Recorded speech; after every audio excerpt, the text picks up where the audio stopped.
নমস্কার, এই মুহূর্তে দারুণ খুশির খবর। অন্নপূর্ণা ভান্ডার প্রকল্পে ৩,০০০ টাকা করে পেতে সবাইকেই কিন্তু নতুন করে আবেদন করতে হবে। তো কিভাবে আবেদন করবেন পদ্ধতি কিন্তু জানিয়ে দিয়েছে, একদম সরাসরি লাইভে কিন্তু বলে দিয়েছে। অনলাইনে আপনাদেরকে আবেদন করতে হবে। নতুন নারী ও শিশু কল্যাণ মন্ত্রী অগ্নিমিত্রা পাল তিনি কিন্তু নিজের মুখেই বলে দিয়েছে যে অন্নপূর্ণা ভান্ডার প্রকল্পে নতুন করে আবেদন সবাইকেই করতে হবে। খুব শীঘ্র আবেদন শুরু হয়ে যাবে, এমনটাই কিন্তু তিনি জানিয়েছেন। একদম লাইভ প্রুফ আপনারা দেখুন। ভান্ডার আমি শুনছিলাম যে এতদিন তো দুয়ারের সরকারের মাধ্যমেই হয়েছে, কিন্তু আমি আমার ডিপার্টমেন্টের সাথে কথা বলে আমি অলরেডি বলে দিয়েছি অন্নপূর্ণার ভান্ডারে অনলাইন কমপ্লিটলি এখনই ব্যবস্থা করতে এবং ইমিডিয়েটলি অনলাইনে যাতে সমস্ত মানুষ যে 1 পাস 2 পাস বা যে হয়তো শিক্ষাটা পাননি, হয়তো শিক্ষিত নন, এতটা ইজি করা হবে এই অ্যাপ্লাই করার পোর্টালটাতে যে কেউ মানে পোর্টালে গিয়ে অ্যাপ্লাই করতে পারে। সুতরাং অনলাইনে অন্নপূর্ণার ভান্ডার আমার প্রত্যেকটি বাংলার মা বোনেরা যাতে অ্যাপ্লাই করতে পারে আমরা কিন্তু সেই ব্যবস্থা করছি ইমিডিয়েটলি।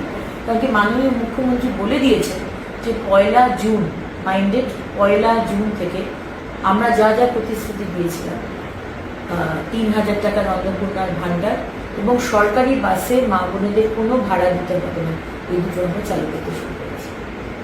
দেখুন, যারা লক্ষ্মীর ভান্ডার পাচ্ছিলেন তারা সবাই অন্নপূর্ণার ভান্ডার পাবেন। আমি আবার রিপিট করছি, যারা লক্ষ্মীর ভান্ডার পাচ্ছিলেন তারাই সবাই আবার অন্নপূর্ণার ভান্ডার পাবেন।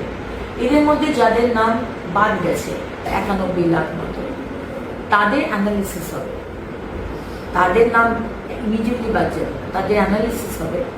তাদের নাম মারা গেছে, সে তো আর লক্ষ্মীর ভান্ডার বা অন্নপূর্ণার ভান্ডার, লক্ষ্মীর ভান্ডার পেয়ে এসছে, অন্নপূর্ণার ভান্ডার সে পাবে না।